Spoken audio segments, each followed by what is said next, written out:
समाज भक्ति सिद्धांत सरस्वती गोस्वामी प्रभुपाद की जय। अनंत कोटि वैष्णविंद की जय। रामाचार्य श्री हरिदास ठाकुर की जय। प्रेम से कहो श्री कृष्ण चैतन्य प्रभु नित्यानंद से अद्वैत गदाधर शिवास आदि गौर भक्तवृंद की जय। श्री श्री राधा कृष्ण गौ गोपीनाथ श्याम कुंड राधा कुंड गिरिवर्धन की जय। वृंदावन धाम की जय। नवद्वीप धाम की जय। स्वामी तो भक्तवृंद की जय। गंगा माई की जय। जमुना माई की जय। तुलसी देवी की जय। भक्ति देवी की जय। स्वामी तो भक्तवृंद की जय। All glories to the Assembly Lord. All glories to the Assembly. Thank you very much.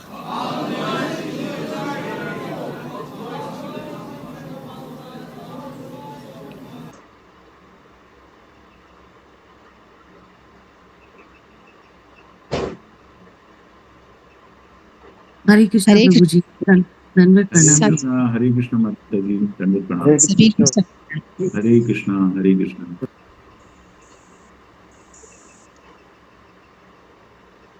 Prabhu ji citation शुरू कर दें क्या? हाँ यस माता जी, मैं शेयर कर रहा हूँ एक मिनट। जी प्रभु जी।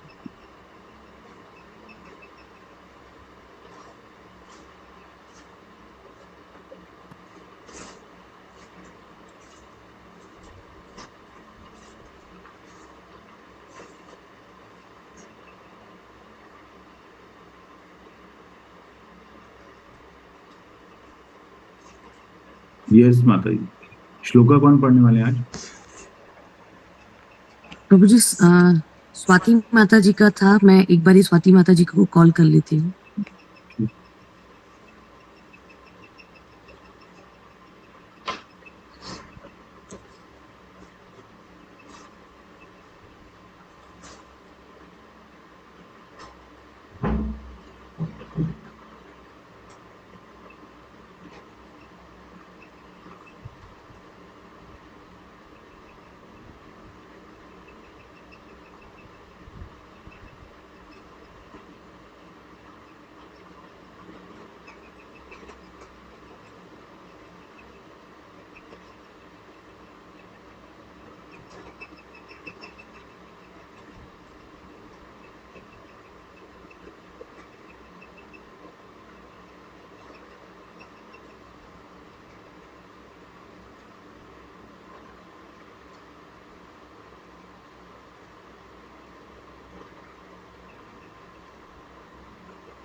हरे कृष्णा माता जी, बस एक मिनट में ज्वाइन कर रहे हैं, कुछ नेटवर्क इशू था उनकी तरफ से।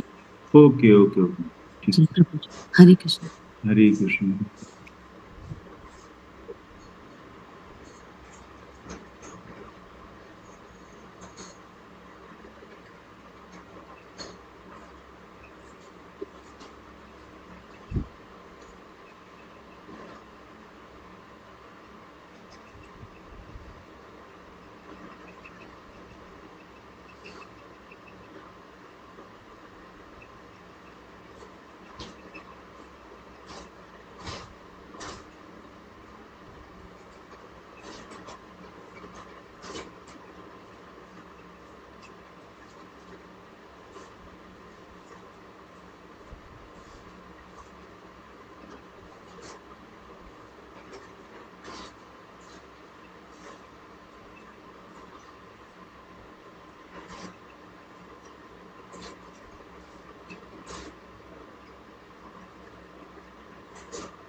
हरे कृष्णा स्वाति माता जी। हरे कृष्णा हरे कृष्णा। माता जी रिसाइटेशन शुरू कर दीजिए। हाँ। हरे कृष्ण। ओम श्री परमात्मने नमः। ओम श्री परमात्मने नमः। ओम श्री परमात्मने नमः।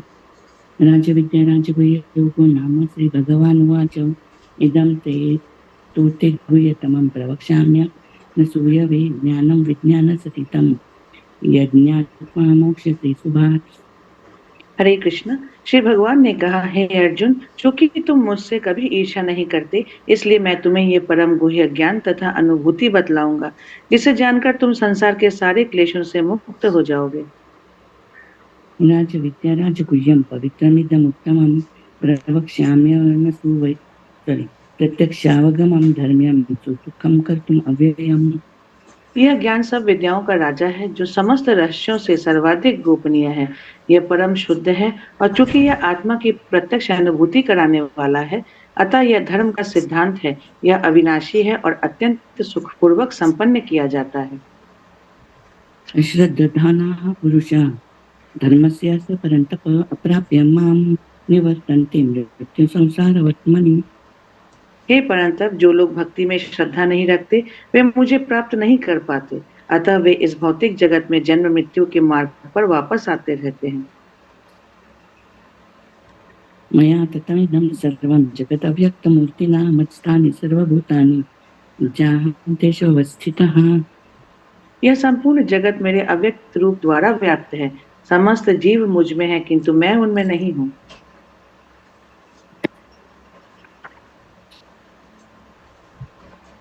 न च मत्स्थानि भूतानि पश्यामि योगमैश्वरं भूतभृन्न च भूतस्थो ममात्मा भूतभावनः।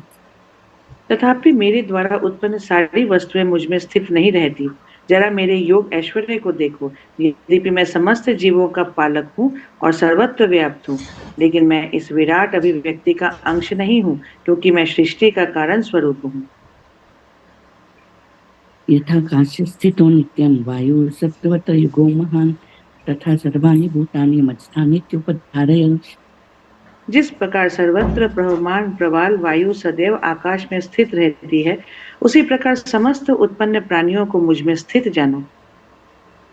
सर्वभूतानि कौन्तेय प्रकृतिं यान्ति मामिकां कल्पक्षये पुनस्तानि कल्पतौ विसृजाम्यहम्। हे कुंती पुत्र, कल्प का अंत होने पर सारे प्राणी मेरे प्रकृति में प्रवेश करते हैं, और अन्य कल्प के आरंभ होने पर मैं उन्हें अपनी शक्ति से पुनः उत्पन्न करता हूँ। प्रकृतिं स्वाम् अवस्तभ्य विसृजामि पुनः पुनः भूतग्रामम् इमं कृत्स्नम् अवसम्प्रकृतिर्वसात्। संपूर्ण विराट जगत मेरे अधीन है। यह मेरी इच्छा से बारंबार स्वतः प्रकट होता रहता है और मेरी ही इच्छा से अंत में विनष्ट हो जाता है। न च मां तानि कर्माणि निबध्नन्ति धनंजय उदासीनवदासीनम् असक्तं तेषु कर्मसु। हे धनंजय, ये सारे कर्म मुझे नहीं बांध पाते हैं। मैं उदासीन की भांति इन सारे भौतिक कर्मों से सदैव विरक्त रहता हूँ। मया दक्षिण प्रकृतिः सूयते सचराचरं हेतुनानेव कौन्तेय जगद्विपरिवर्तते।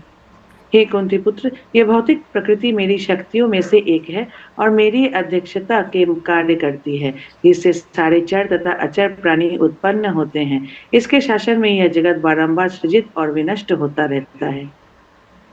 जानन्ति मां मूढ़ाः मानुषीं तनुमाश्रितं परम भावम अजानन्तो मम भूत महेश्वरम। जब मैं मनुष्य रूप में अवतरित होता हूँ, तो मूर्ख मेरा उपहास करते हैं। वे मुझ परमेश्वर के दिव्य स्वभाव को नहीं जानते। मोघाशामोघ कर्मणः मोघज्ञान विचेतसः राक्षसीमासुरीं चैव प्रकृतिं मोहिनीं स्थितः। जो लोग इस प्रकार मोहग्रस्त होते हैं, वे असुरी तथा नास्तिक विचारों के प्रति आकृष्ट रहते हैं। इस मोहग्रस्त अवस्था में उनकी मुक्ति आशा, उनके सकाम कर्म तथा ज्ञान का अनुशीलन सभी निष्फल हो जाता है। महान मानस्तु मां पार्थ दैवीं प्रकृतिमाश्रिताः भजन्त्यनन्य मनसः ज्ञात्वा भूतादिमव्ययम्। हे पार्थ, मोह मुक्त महात्मा जन दैवी प्रकृति के संरक्षण में रहते हैं। वे पूर्णतः भक्ति में निमग्न रहते हैं क्योंकि वे मुझे आदि तथा अविनाशी भगवान के रूप में जानते हैं।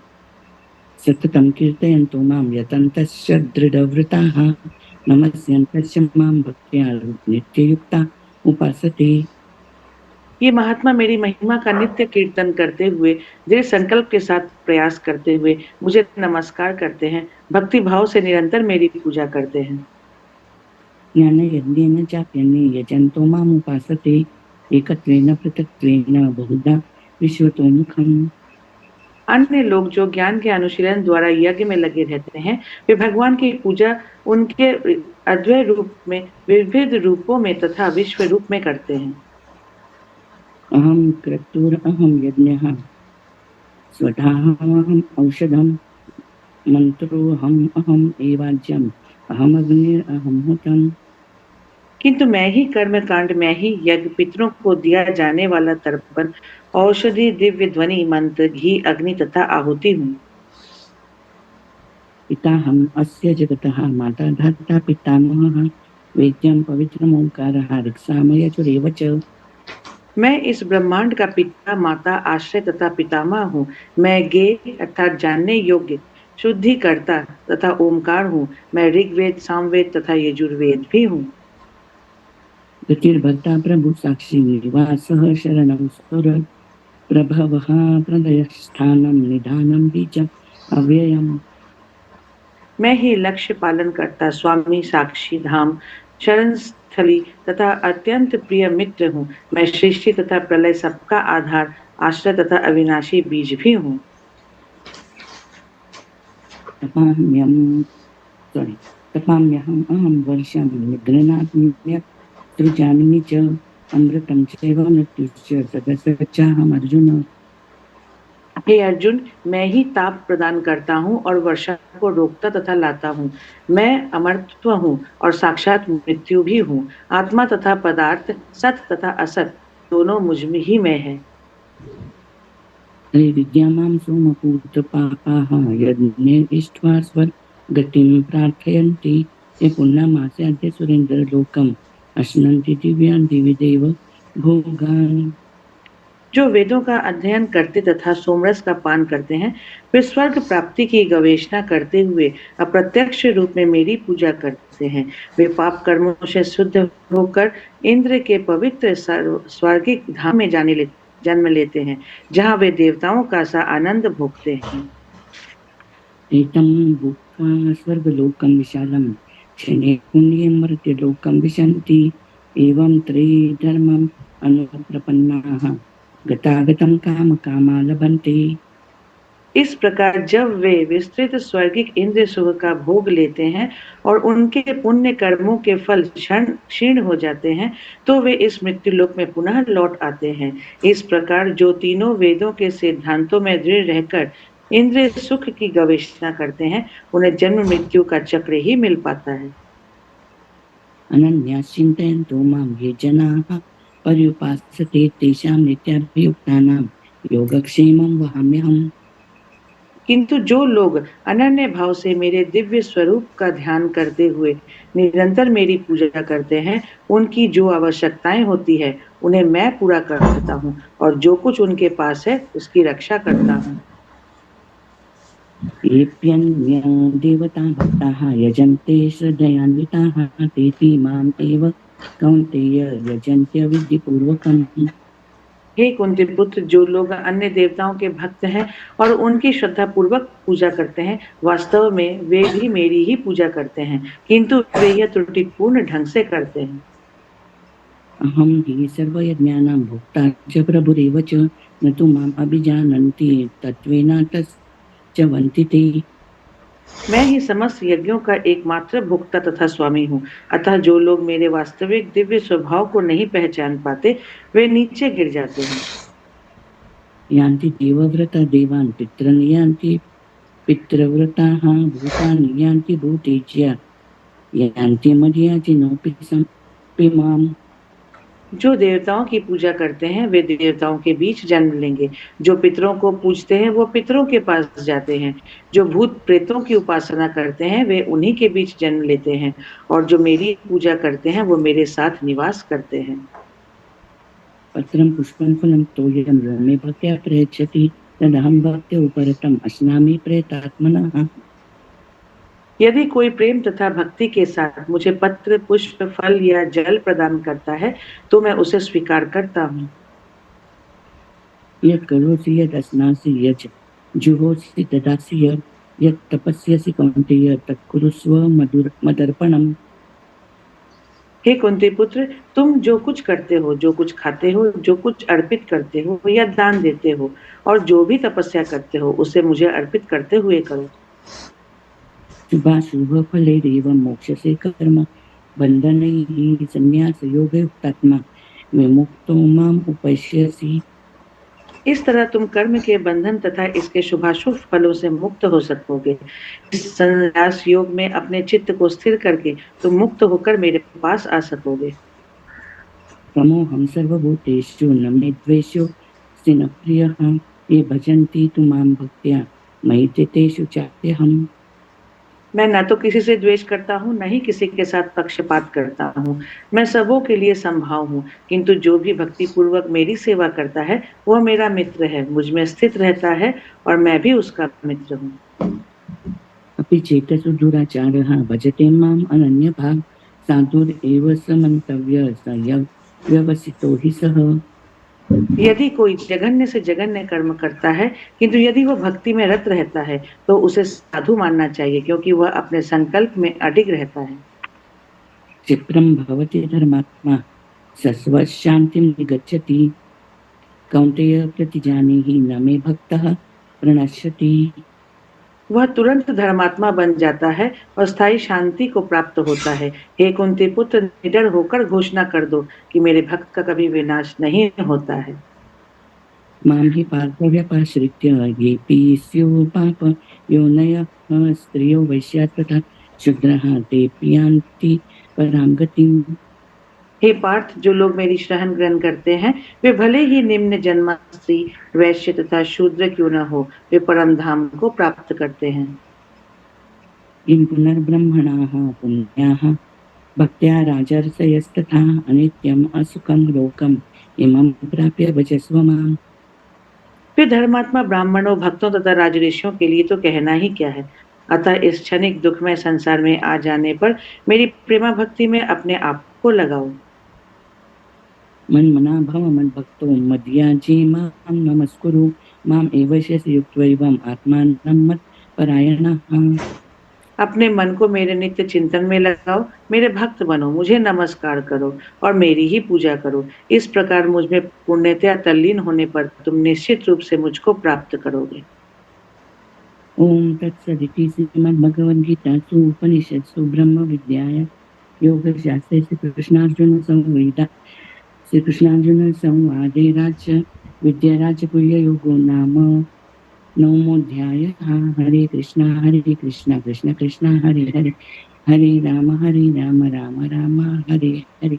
हरे कृष्णा, सभी को दंडवत प्रणाम। हरे बोल, हरे गोविंद। हरे कृष्ण माता जी, हरे कृष्ण। बहुत बहुत धन्यवाद माता जी आप लोगों को।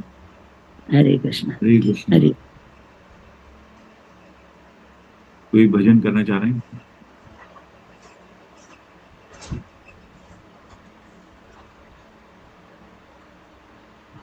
प्रभु जी, मैं करूं क्या? यस माता जी, यस माता जी। हरे कृष्ण। हरे श्री चौराग्रगण्य पुरुषाष्टकम्। व्रजे प्रसीदं नवनीतचौरम् गोपाङ्गनानां चदकोलचौरम् अनेकजन्मा जिता पापचौरम् चौराग्रगण्यं पुरुषं नमामि। श्रीराधिकाया हृदयस्य चौरम् नावाम्बुधाशा मालकान्तिचौरम् पदाश्रितानां च समस्तचौरम् चौराग्रगण्यं पुरुषं नमामि। अकिञ्चनीकृत्य पदाश्रितं यः करोति भिक्षुं पथिगेहहीना केनाप्यहो भीष्म चौरायिद्रि दुष्टो श्रुतो वा न जगत्त्वयेति यदीयनामापि कृतशेषशेषं गिरिप्रसारा नपि पापरासि आश्चर्यरूपो ननु चौरायिद्रि दृष्टा श्रुतो वा न मया कदापि धनं च मानं च तथेनेन्द्रियाणि प्राणांश्च हत्वा मम सर्वमेव प्रलयसे कुत्र धृतोऽध्यचोरा त्वं भक्तिदमनासि माया निरुद्धा क्षीणासि घोरं यमपाशबन्धं भीनासि भीमं भवपाशबन्धम्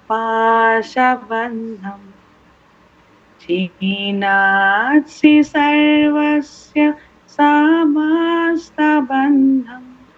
नैवात्मनो भक्त कृतं तु अबन्धम् मन्मानसे तामसे राशि घोरे कारागृहे दुःख माये निबद्धा लभस्व हे चोर हरे चिराय सर्वाचर दोषि चित्तमेव दण्डम् करागृहे वस सदा हृदये मदीये मद्भक्तिपाशा दृढबन्धना निश्चला त्वं कृष्णा हे प्रलयाकोटि सतन्तरेऽपि सर्वस्य चोरा हृदयना हि मोक्षयामि। हरे कृष्णा कृष्ण कृष्ण हरे हरे हरे राम राम राम हरे हरे हरे कृष्णा कृष्ण कृष्ण हरे हरे हरे राम राम राम हरे हरे हरे कृष्ण कृष्ण कृष्ण हरे हरे हरे राम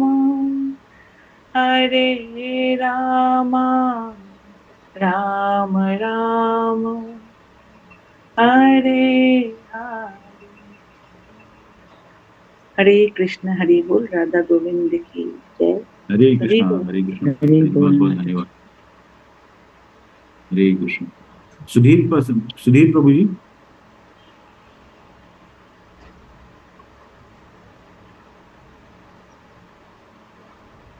सुधीर पसारी प्रभु जी, आप सुन पा रहे हैं?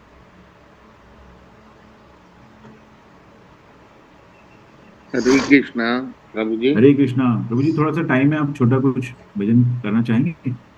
अच्छा प्रभु जी, मैं 1 मिनट कर रहा हूँ। यस। प्रभुपाद जी का बहुत ही प्यारा भजन, जी। जय राधा माधव। यस। जय राधा माधव, जय कुंज बिहारी, जय राधा माधव, जय कुंज बिहारी, जय गोपी जन वल्लभ, गिरिवर धाम, जय गोपी जन वल्लभ, गिरिवर धाम, जय राम, जय कुंज बिहारी, हरे कृष्ण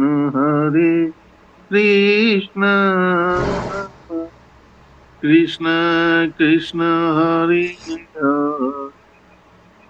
हरे राम हरे राम, राम राम हरे हरे, यशोदानंदन ब्रज जन रंजन, यशोदानंदन ब्रज जन रंजन, यमुना तीर वनचार, यमुना तीर वनचार, जय राधा माधव, जय कुंज बिहारी, हरे कृष्ण कृष्ण कृष्ण हरे हरे, हरे राम राम राम हरे हरे, हरे कृष्णा। दंडवत प्रणाम सभी माता जी, सभी प्रभु जी। हरे कृष्णा हरे। हरे कृष्णा, बहुत बहुत धन्यवाद प्रभु जी। हरे कृष्ण। धन्यवाद प्रभु जी। किसी का कोई प्रश्न है तो पूछ सकते हैं, 1 मिनट का समय है हमारे पास।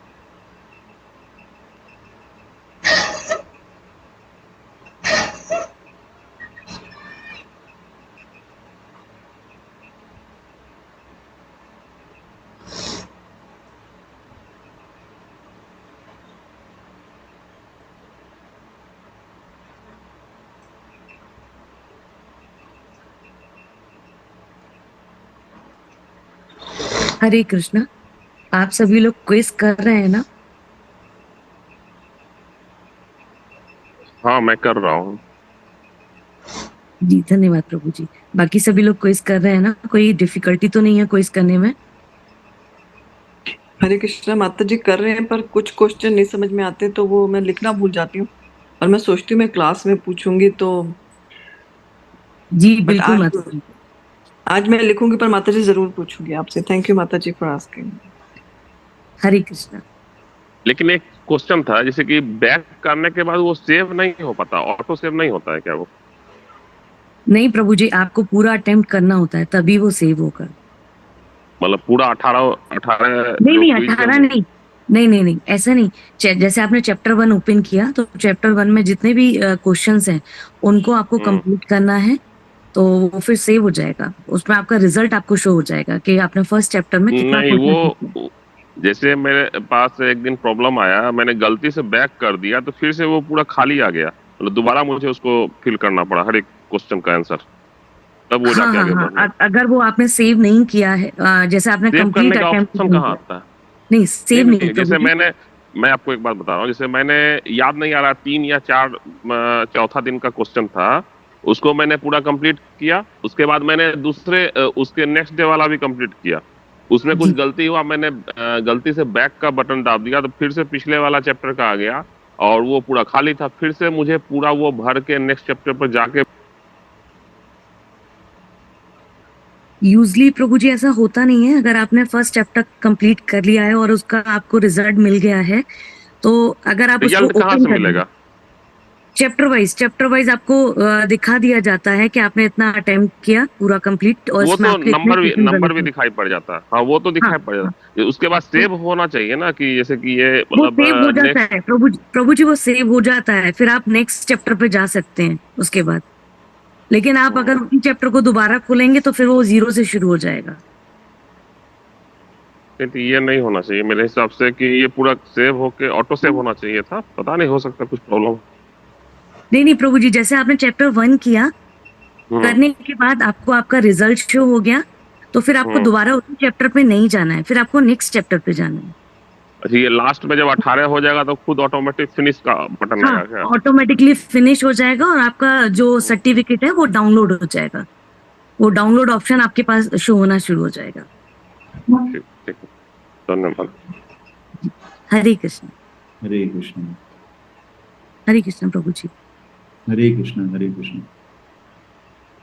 चलिए शुरू करते हैं। आज 9वें अध्याय में पहुंच गए हैं।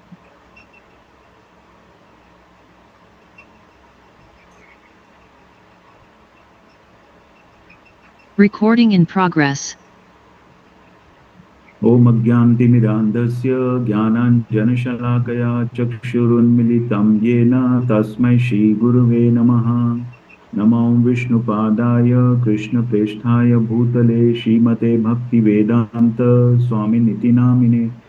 नमस्ते सारस्वती देवे गौरवाणी प्रचारिणे निर्विशेष शून्यवादी पाश्चात्यदेशतारिणे।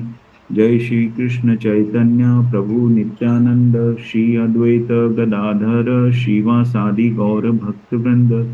हरे कृष्णा कृष्णा कृष्णा हरे हरे, हरे राम राम राम हरे हरे। हरे कृष्णा। आप सभी का स्वागत है। अध्याय 9, आज 9वें दिन में पहुंच गए हम लोग। हमारी 50% जो यात्रा है, 18 दिन की यात्रा में हम आधी यात्रा हमने आज कवर कर लेंगे, आज के चैप्टर के बाद। तो कल हमने अध्याय 8 पढ़ा, जो था भगवत प्राप्ति। तो अर्जुन ने 8 सवाल किए थे, है ना? क्या सवाल थे? 8 सवाल कोई बताएंगे? 8 सवाल क्या थे? अर्जुन ने रैपिड फायर क्वेश्चंस किए थे, एक एक करके कुछ बता सकते हैं जो भी याद आ रहा है। 8 सवाल क्या थे अर्जुन के?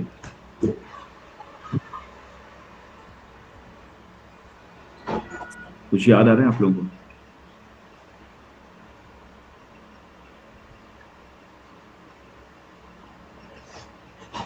तो अर्जुन, इसमें जैसे सामने भी लिखा हुआ है किम ब्रह्म, ब्रह्म क्या है, सामने भी लिखा है। एक सवाल तो सामने ही लिखा हुआ है। जी, अर्जुन, ब्रह्म, अध्यात्मक, जी प्रभु कर्म, जी। अधिभूत, हाँ, आदिभूत। आदिभूत। परमात्मा परमात्मा कहाँ रहता है? हाँ, और परमात्मा मृत्यु कहाँ के रहता है, समय कृष्ण को कैसे याद किया कैसे जाए? याद कर सकते हैं।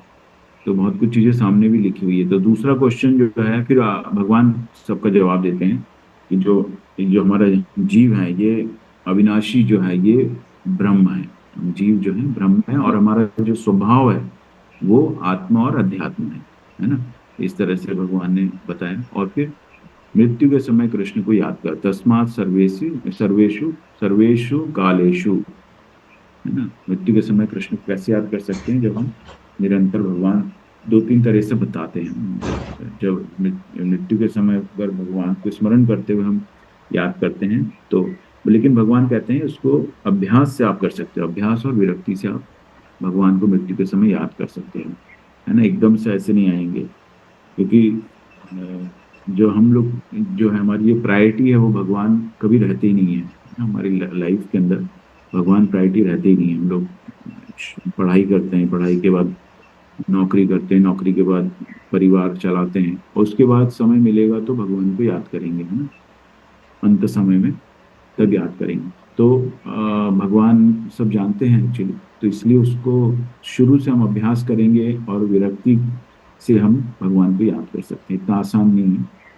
फिर भगवान कहते हैं योग मिश्रित भक्ति द्वारा कृष्ण को याद करें। तो भगवान ने बताया कि जो है आप ध्यान केंद्रित करिए, भुवों के मध्य में केंद्रित करिए, है ना, योगा अभ्यास करिए, और इस तरह से आप करके, है ना, जैसे अष्टांग योग में भी बताया था जब हम समाधि तक जाते हैं, तो एक वो तरीका भी है कि भगवान को हम याद कर सकते हैं। और शुद्ध भक्त द्वारा कृष्ण को याद करना। शुद्ध भक्त जो है दुखालयम अशाश्वतम, भगवान ने कल बताया था कि ये जो भौतिक जगत है ये एक दुखालयम है ना, अशाश्वतम, दुखालयम है पूरा ही। तो इसमें जन्म मृत्यु जरा व्याधि जो है चलती रहेगी। लेकिन शुद्ध भक्त क्या है, निरंतर याद करता है, सततम कीर्तयंतो माम, है ना, पूरा कंटिन्यूअसली वो निरंतर उसके अंतःकरण में भगवान का ध्यान रहता है। तो वो शुद्ध भक्त जो है परम सिद्धि को प्राप्त करता है। और भौतिक दुनिया बनाम आध्यात्मिक दुनिया, है ना, तो उसमें हमने बताया था ब्रह्मा का दिन, और कंपेयर किया था कि ब्रह्मा जो है, जब ब्रह्मा का एक दिन खत्म होता है, रात्रि आती है, तो ये पूरा पूरा समाप्त हो जाता है ना। जो लेकिन जो आध्यात्मिक दुनिया है वो खत्म नहीं होती। आध्यात्मिक मतलब भगवान का जो धाम है वो कभी खत्म नहीं होता है।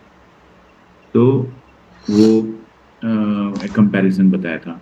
और कृष्ण प्राप्ति में शुद्ध भक्ति का, तो ब्रह्मा का जो एक दिन का हमने कैलकुलेशन किया था कि चारों युग मिलके बनते हैं, और भगवान के ऐसे हजार, हजार हजार से मल्टीप्लाई करेंगे तो ब्रह्मा का एक दिन बनता है, और फिर रात्रि आती है। तो चारों युगों को जब हम कलयुग का 4,32,000 को मल्टीप्लाई करेंगे तो 8,64,000 आता है।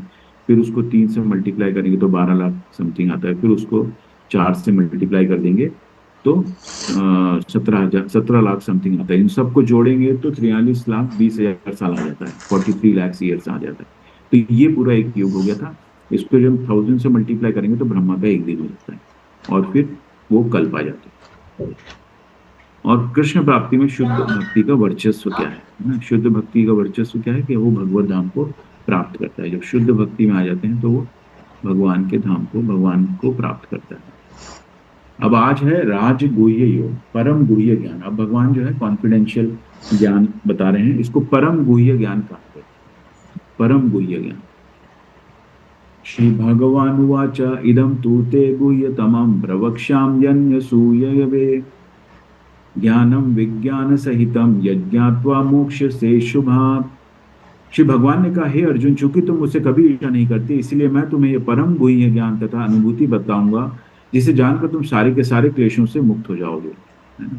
तो भगवान ने देखिए यहाँ पे क्वालिफिकेशन भी दिया है, क्योंकि तुम मुझसे कभी ईर्ष्या नहीं करते हैं। तो भगवान ने बताया था कि जो मुझसे ईर्ष्या करते हैं मैं वो कभी समझ नहीं सकते, क्योंकि उनके ज्ञान को मैं आच्छादित कर देता हूँ, है ना। भगवान उनके आंखों पे पर्दा डाल देते हैं, तो वो कभी भगवान को देख भी नहीं पाएंगे, और ज्ञान के ऊपर भी पर्दा डाल देते हैं तो समझ भी नहीं पाएंगे कभी। तो इसीलिए ईर्ष्या जो करते हैं भगवान को, भगवान से, वो कभी भगवान को नहीं समझ सकते, और न भगवान की बताई हुई चीजों को समझ सकते हैं।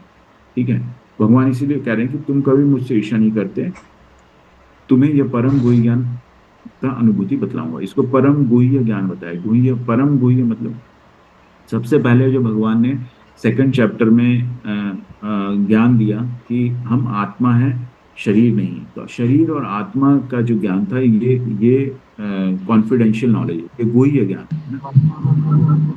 हरे कृष्णा।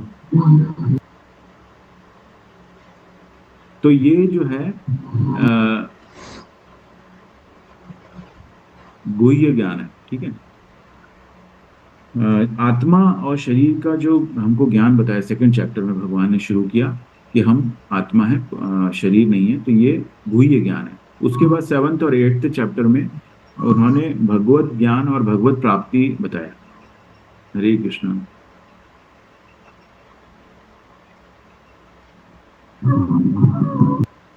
रमेश प्रभु जी, हरे कृष्णा। रमेश प्रभु जी, आप अपने आप को म्यूट रख सकते हैं। हरे कृष्ण। रमेश प्रभु जी।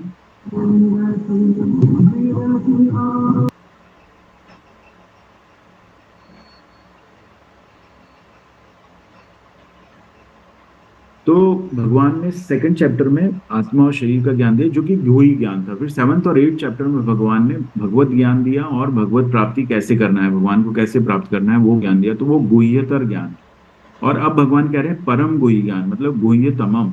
तो गुह्य, गुह्यतर और गुह्यतमम, जैसे गुड, बेटर और बेस्ट होता है ना, तो ये बेस्ट नॉलेज है ना, गुड, बेटर और बेस्ट, जैसे 3 कैटेगरी है। तो उसी तरह ये भी गुह्य, गुह्यतर, गुह्यतमम है ना। तो ये गुह्यतमम मतलब परम गुह्य ज्ञान है, गुह्य ज्ञानों में सबसे ऊपर है परम ज्ञान। तथा अनुभूति बताऊंगा। हरे कृष्णा। रमेश प्रभु जी, हरे कृष्णा।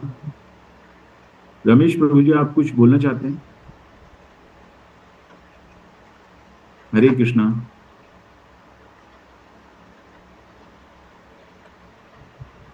और यह जिसे जानकर तुम संसार के सारे क्लेशों से मुक्त हो जाओ, ठीक है, इसको जानकर तुम सारे क्लेशों से मुक्त हो जाओ। यह अनुभूति बतलाऊंगा, परम अनुभूति, परम गुह्य ज्ञान।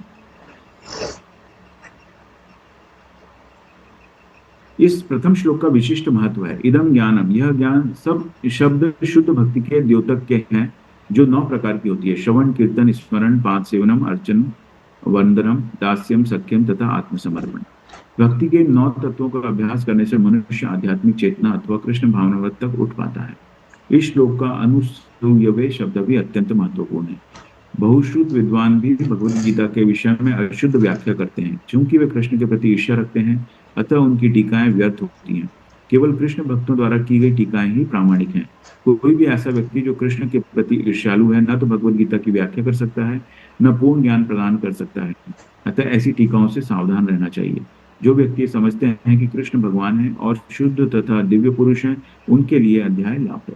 तो इसके ऊपर जोर दिया गया है कि जो भगवान से ईर्ष्या करता है वो इस ज्ञान को नहीं समझ पाएगा और उनके लिए लाभप्रद भी नहीं है ये। तो उनके लिए लाभप्रद है जो भगवान में श्रद्धा रखते हैं, भगवान में विश्वास रखते हैं, वो इस ज्ञान को समझ पाएंगे।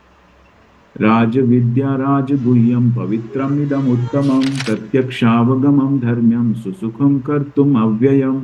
यह ज्ञान सब विद्याओं का राजा है, जो समस्त रहस्यों में सर्वाधिक गोपनीय है। यह परम शुद्ध है और क्योंकि आत्मा की प्रत्यक्ष अनुभूति कराने वाला है, अतः यह धर्म का सिद्धांत है।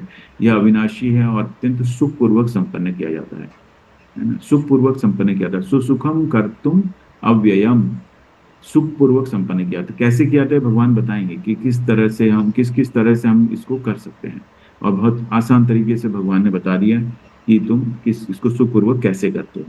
और परम शुद्ध है और यह आत्मा की प्रत्यक्ष अनुभूति कराने वाला है। क्योंकि इसको सबसे समस्त रहस्यों का सब विद्याओं का राजा क्यों कहा है, सब विद्याओं का राजा कहा गया है क्योंकि ये जैसे भगवत गीता को सार कहा जाता है ना, सभी ग्रंथों का, ये सभी वेदों का, शास्त्रों का सार है भगवत गीता के अंदर। लेकिन कुछ बातें ऐसी हैं जो सिर्फ भगवत गीता में ही है, जो और कहीं नहीं है, वेदों में भी नहीं है या उपनिषद। इसीलिए इसके अंदर वो श्लोक आएंगे, है ना, इस चैप्टर के अंदर। इसीलिए इसको विद्याओं का राजा बताया गया, जो समस्त रहस्यों में सर्वाधिक गोप्य। क्योंकि वेद व्यास ने सभी जो है शास्त्र लिखे, तो धीरे धीरे जब वो उन्होंने सब वेदों का किया, तो नारद मुनि और उन्होंने देखा कि ये, उन्होंने बताया कि ये इसके अंदर भगवान जो है, भगवान का महिमा मंडन नहीं हो रहा है, भगवान की जो क्वालिटीज हैं वो पता नहीं चल पा रही है ना। वेद और उपनिषद जो थे वो काफी डिफिकल्ट थे लोगों को समझ, आम लोगों को समझने के लिए, और भगवान की जो है महिमा और भगवान की महिमा ऊपर नहीं निकल के आ रही थी। तो फिर इसलिए उन्होंने भागवतम लिखा, भागवतम के अंदर पूरा था, और फिर भगवत गीता में उसको सार के रूप में प्रस्तुत किया, तब उनको संतुष्ट हुआ। उसके बाद अभी ऐसा कुछ भी नहीं कि जिसका अभाव हो, इसीलिए इसको विद्याओं का राजा कहा गया, जो सर्वाधिक रहस्यों में सर्वाधिक गोपनीय। हे परंतप, जो लोग भक्ति में श्रद्धा नहीं रखते वे मुझे प्राप्त नहीं कर पाते, अतः वे इस भौतिक जगत में जन्म मृत्यु के मार्ग पर वापस आते रहते हैं। तो जिनको श्रद्धा नहीं है वो आगे बढ़ ही नहीं सकते। उन्हें सिर्फ ज्ञान हो जाएगा कि इस तरह से भगवान ने ये इसको मैनेज किया या अर्जुन ने इसको ऐसे किया, तो उसको फिर मैनेजमेंट फिलोसॉफीज में कन्वर्ट करके वो कॉलेजेस में पढ़ाते रहेंगे, लेकिन उनमें भक्ति नहीं आ पाएगी। तो जो लोग भक्ति में श्रद्धा नहीं रखते वे मुझे प्राप्त नहीं कर पाते, भगवान को नहीं प्राप्त कर पाएंगे, लेकिन भगवान के जो संदेश है उनका वो उपयोग करते हैं, है ना। यह संपूर्ण जगत मेरे अव्यक्त रूप द्वारा व्याप्त है, समस्त जीव मुझ में है किंतु मैं उनमें नहीं हूँ, है ना। भगवान कह रहे हैं कि मैं, मेरे द्वारा व्याप्त है ये सब जो जगत है, पूरा संपूर्ण जगत, समस्त जीव मुझ में है लेकिन मैं उनमें नहीं हूँ, है ना। तो जो जो विराट रूप है भगवान का, विराट रूप के अंदर सब कुछ आ जाता है, लेकिन भगवान यहाँ कह रहे हैं कि मैं उनमें नहीं हूँ। तो भगवान ये बता रहे हैं कि मैं जरूरी नहीं होना, मेरा होना जरूरी नहीं है। इसका एग्जाम्पल प्रभुपाद ने बहुत अच्छा दिया है कि एक राजा होता है, राजा के बहुत सारे विभाग होते हैं, पूरे जो व्यवस्था वो राजा के द्वारा चलती है ना। तो लेकिन ये जरूरी नहीं है कि जो कोई विभाग वहां काम कर रहा है तो वहां पर जाके राजा को उपस्थित होना कोई जरूरी नहीं है ना। या पॉलिसीज बना देते हैं, है ना। सरकार में जैसे होता है, सरकार में पॉलिसीज बना दी जाती है, उस पॉलिसीज को फॉलो करके, गाइडलाइन उसको फॉलो करके सरकार को चलाया जाता है ना। उनके अधिकारी जो होते हैं, है ना, मिनिस्टर्स होते हैं, मिनिस्टर्स के अंडर में फिर सेक्रेटरीज होते हैं, फिर वो सेक्रेटरीज उन पॉलिसीज को इम्प्लीमेंट करते हैं। तो इस तरह से, लेकिन वो सब पॉलिसीज बनाने में राजा का हाथ होता है ना। सरकार के अंदर जो प्राइम मिनिस्टर है, उनकी मर्जी के बिना नहीं होता कुछ भी, ठीक है। तो लेकिन ये जरूरी नहीं कि उसको इम्प्लीमेंटेशन में प्राइम मिनिस्टर को खुद जाना पड़े या राजा को खुद जाना पड़े उसको करवाने के लिए, उनके अधिकारी हैं वो करवाते हैं। तो इसलिए भगवान कहते हैं कि मैं उनमें नहीं हूँ, और जो सब कुछ मेरे द्वारा व्याप्त है लेकिन मैं उनमें नहीं। इस तरह से समझ सकते हैं। तथापि मेरे द्वारा उत्पन्न सारी वस्तुएं मुझ में स्थित नहीं रहती। जरा मेरे योग ऐश्वर्य को देखो, यद्यपि मैं समस्त जीवों का पालक अर्थात भरता हूँ और सर्वत्र व्याप्त हूँ, लेकिन मैं इस विराट अभिव्यक्ति का अंश नहीं हूँ, मैं सृष्टि का कारण स्वरूप हूँ, ठीक है। सारी वस्तुएं मुझ में स्थित हैं। जिस प्रकार सर्वत्र प्रभवमान प्रबल वायु सदैव आकाश में स्थित रहती है, उसी प्रकार समस्त उत्पन्न प्राणियों को मुझ में स्थित जाना है ना। तो जिस वायु का एग्जाम्पल जिस तरह से दे रहे हैं कि वायु आकाश में हर जगह रहती है, वायु जो है हर जगह रहती है, और उसी तरह भगवान भी हर जगह रहते हैं। तथापि मेरे द्वारा उत्पन्न मुझ में स्थित नहीं रहती। जरा मैं, तो भगवान पूरे सृष्टि के कारण स्वरूप है, हर चीज उन्हीं से उद्गम हुई है, वो पालन करता है, सब जगह व्याप्त है। लेकिन उसके उसके क्योंकि प्रकृति से वो परे हैं, प्रकृति से परे हैं, तो उनको वो उस अभिव्यक्ति का वो अंश नहीं है, उससे परे है ना, आध्यात्मिक लोक में है। और जो वैकुंठ धाम है, जब जब कल्प होता है तो तब भी उसका विनाश नहीं होता है। तो भगवान जो है सबके कारण स्वरूप है, सब प्रकृति के गुणों के कंट्रोलर हैं, नियामक हैं, है ना। लेकिन वो उसके अधीन नहीं है, भगवान उसके उन नियमों के अधीन नहीं है, उससे परे हैं। उसके कारण स्वरूप है लेकिन उसके अंश नहीं। संपूर्ण विराट जगत मेरे अधीन है, या मेरे इच्छा से बारंबार स्वतः प्रकट होता रहता है और मेरी इच्छा से अंत में विनष्ट होता है। तो भगवान एक जो है सब अधीन है। जैसे ब्रह्मा जी के जब 100 वर्ष पूरे हो जाते हैं तो महाकल्प आता है, महाकल्प आता है तो सब कुछ पूरा ब्रह्मलोक तक सब कुछ जो है वापिस विष्णु में समा जाता है ना। तो ये जो संपूर्ण विराट जगत भगवान के अधीन में है, और ये भगवान की इच्छा से बाहर स्वतः प्रकट होता है। भगवान श्वास लेते हैं, श्वास छोड़ते हैं, श्वास छोड़ते हैं तो उनके रोम रोम से ब्रह्मांड निकलते हैं, है ना। और ये मेरी, और फिर उसमें विस्तार, हर ब्रह्मांड के अंदर फिर विष्णु आते हैं, ब्रह्मा जी आते हैं, और फिर सृष्टि रचती है। तो ये भगवान की व्यवस्था है, तो भगवान की इच्छा से ही सब कुछ चलता है। तो इस तरह से भगवान विष्णु के रूप में अपने आप को विस्तारित करते हैं, और फिर विष्णु जी के शरीर से ब्रह्मांड उत्पन्न होते हैं। मयाध्यक्षेण प्रकृति सूयते सचराचरम हेतु नानेन कौन्तेय जगत विपरिवर्तते। हे कुंती पुत्र, यह भौतिक प्रकृति मेरी शक्तियों में से एक है और मेरी अध्यक्षता में कार्य करती है, जिससे सारे चर तथा अचर प्राणी उत्पन्न होते हैं। इसके शासन में यह जगत बारंबार सृजित और विनष्ट होता रहता है ना। तो भौतिक प्रकृति भगवान ने 8 भौतिक प्रकृतियां बताई थी कि 2 तरह से बताई थी, उसमें 8 तत्व थे, है ना। अपरा शक्तियां, भगवान की अपरा शक्तियां थी, और फिर एक पराशक्ति थी। तो जो भी भौतिक और आध्यात्मिक जगत में होता है, ये दोनों शक्तियों के द्वारा होता है, सब भगवान ने हमको बताया। और ये सब भगवान की अध्यक्षता में कार्य करते हैं, ठीक है। तो ये सब चर अचर जो भी उत्पन्न होते हैं वो भगवान की अध्यक्षता में होता है सब। इसके शासन में जगत बार और बार विनष्ट और सज्जित होता है। तो इस तरह से भगवान अपने श्याम सुंदर रूप में गोलोक वृंदावन में रहते हैं। अवजानन्ति मां मूढ़ा मानुषीं तनुमाश्रितं परम भावम अजानन्तो मम भूत महेश्वरम। जब मैं मनुष्य रूप में अवतरित होता हूँ तो मूर्ख मेरा उपहास करते हैं, वे मुझ परमेश्वर के दिव्य स्वभाव को नहीं जानते, है ना। तो जब भगवान अवतरित हुए थे वृंदावन में, तो लोग जो थे, जो भक्त नहीं थे, कि ग्वाल बाल तो उनसे बहुत प्रेम करते थे ना, तो बहुत आकर्षित थे। लेकिन कुछ लोग थे जो आसुरी थे, है ना, कंस जैसे, उनको कुछ नहीं समझता था, है ना। लेकिन उसको भय बहुत था, क्योंकि भविष्यवाणी हुई थी कि देव की पुत्र से उनका वध होगा, है ना, उनका नाश करेगा, तो उसको भय रहता था। लेकिन उसमें उसको ताकत भी थी, उसको लगता था कि ये क्या ही कर सकता है मेरा। तो बहुत कोशिश की उन्हें, असुरों को भेज भेज के उनको मारने की कोशिश की उन्होंने। तो जो मूर्ख होते हैं वो मेरा उपहास करते हैं और मेरे मुझ परमेश्वर के दिव्य स्वभाव को नहीं जानते, और वो एक मन, वो समझते हैं ये आम जो है मनुष्य है। लेकिन जब उनकी लीलाओं के बारे में हम पढ़ते हैं तो उनके दिव्य स्वरूप को हम जान सकते हैं, उनके स्वभाव को हम जान सकते हैं। मोघाशा मोघ कर्माणो मोघ ज्ञाना विचेतसः राक्षसीम आसुरीं चैव प्रकृति मोहिनीं श्रिता। जो लोग इस प्रकार मोहग्रस्त होते हैं वे आसुरी तथा नास्तिक विचारों के प्रति आकृष्ट रहते हैं।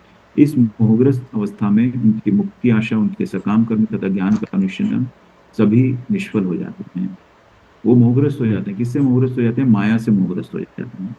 वो सोचते हैं कि ये सब हम लोग भोग करने के लिए पैदा हुए हैं, तो वो आखिर भगवान कुछ नहीं होता है ना। नास्तिक होते हैं और आसुरी स्वभाव होता है उनका, कुछ भी धर्म के हिसाब से नहीं करते हैं। असुर मतलब वो धर्म को नहीं मानता है। जो भी भगवान ने नियम बनाए हैं या शास्त्रों के नियम होते हैं वो धर्म है, तो उनको नियम को नहीं मानना आसुरी स्वभाव, और भगवान में श्रद्धा नहीं रखना ये नास्तिक होता है ना। तो इसलिए वो मोहग्रस्त हो जाता, माया उसको मोहग्रस्त कर देती है। और इस अवस्था में जो है उसकी मुक्ति आशा, उसके सकाम कर्म तथा ज्ञान का अनुष्ठान सभी निष्फल हो जाते हैं। मुक्ति की आशा तो बिल्कुल भी नहीं है इसके अंदर, ठीक है। महात्मानस्तु मां पार्थ दैवीं प्रकृतिमाश्रिताः भजन्ते भजन्ति अनन्य मनसो ज्ञात्वा भूतादिम् अव्ययम्। हे पार्थ, मोहमुक्त महात्मा जन दैवी प्रकृति के संरक्षण में रहते हैं। वे पूर्णतः भक्ति में निमग्न रहते हैं, क्योंकि वे मुझे आदि तथा विनाशी भगवान के रूप में जानते हैं। तो यहाँ पे बताया गया कि मोह मुक्त महात्मा जन, है ना। मोह मुक्त महात्मा जन जो होते हैं, जो जिनको आसक्ति नहीं होती, मोह से मुक्त होते हैं, है ना, माया से दूर रहते हैं, है ना, मुक्त रहते हैं, वो उनको महात्मा जन कहा गया। और वो दैवी प्रकृति के संरक्षण में रहते हैं। तो माया भी उनको टच नहीं करती है, माया भी उनको टच नहीं करती जब वो मुक्त स्थिति में रहते हैं। तो इसीलिए प्रभुपाद कहते हैं चैंटिंग करिए, कंटिन्यूस 16 माला आप जप करेंगे तो माया आपको छू भी नहीं सकती, है ना। तो दिन भर आपको जो है भगवान का ध्यान रहता है। वे पूर्णतः भक्ति में निमग्न रहते हैं, क्योंकि वे मुझे आदि तथा अविनाशी भगवान के रूप में जानते हैं। भगवान की के जो है शक्तियों के बारे में जानते हैं, भगवान की लीलाओं के बारे में जानते हैं, है ना। और भगवान से उनको प्रेम होता है, वो पूर्णतः भक्ति में निमग्न रहते हैं। इसलिए महात्मा जन होते हैं, उनको आसक्ति हो जाती है भगवान के साथ, तो इसीलिए वो उनको दैवी संरक्षण प्राप्त होता है। उनको कोई विनाश नहीं कर सकता। भौतिक रूप से नहीं, आध्यात्मिक रूप से उनको कोई टच नहीं। दैवी संरक्षण मतलब आध्यात्मिक उनकी जो यात्रा होती है या आध्यात्मिक उनकी होती है, उसको वो गिरते नहीं है। जो बोलते हैं भवसागर में पुनः गिर जाएगा या उसका पतन हो जाएगा, है ना, वो नहीं होता है। भौतिक उसको कुछ भी हो रहा है, देखने से वो बीमार हो रहा है या उसको दुख है, लेकिन आध्यात्मिक रूप से वो संरक्षण में है भगवान के, ठीक है, दैवी प्रकृति के संरक्षण में। सततम कीर्तयन्तो माम यतन्तश्च दृढ़व्रताः नमस्यन्तश्च माम भक्त्या नित्ययुक्ता उपासते।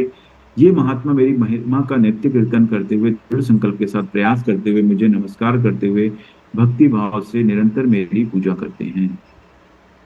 तो ये जो महात्मा होते हैं, भगवान कह रहे हैं कि नित्य कीर्तन करते हुए दृढ़ संकल्प के साथ प्रयास करते हैं और मुझे नमस्कार करते हैं, भक्ति भाव से निरंतर मेरी पूजा करते हैं। तो यहाँ पे प्रभुपाद का बताया गया। तो प्रभुपाद तो महान भक्त थे, है ना, महात्मा थे। तो उन्होंने कंटिन्यूसली 24 घंटे, उनका सिर्फ 2-2.5 घंटे वो सोते थे और पूरे टाइम उनका कुछ न कुछ कार्य भगवान की सेवा में लगा रहता था, ठीक है ना। कीर्तन वो करते थे, जब भी मौका मिलता था कीर्तन करते थे। और कंटिन्यूसली वो अपना जो कन्वर्शन था, जो भागवतम को कन्वर्ट करना है उसको इंग्लिश में, तो उनका लास्ट मोमेंट तक चलता रहा है। एक वीडियो आप देखिएगा, उसका नाम मुझे पता नहीं, उसमें अंत अंत समय में जो प्रभुपाद के बताए डेथ बेड पे थे, लेकिन वो उस वक्त भी ट्रांसलेशन उनका चल रहा था, है ना। कुछ आखिरी के चैप्टर्स बचे थे और वो पूरी तरह कमजोर हो गए थे, लेकिन उनके और मतलब आंख भी नहीं खुल रही थी, लेकिन उनके शब्दों में वो पूरी तरह कन्वर्ट कर रहे थे और उसको रिकॉर्ड कर रहे थे भक्त लोग। और फिर उसके बाद उन्होंने ऑफकोर्स उस ट्रांसलेशन को भागवतम में डाला उन्होंने।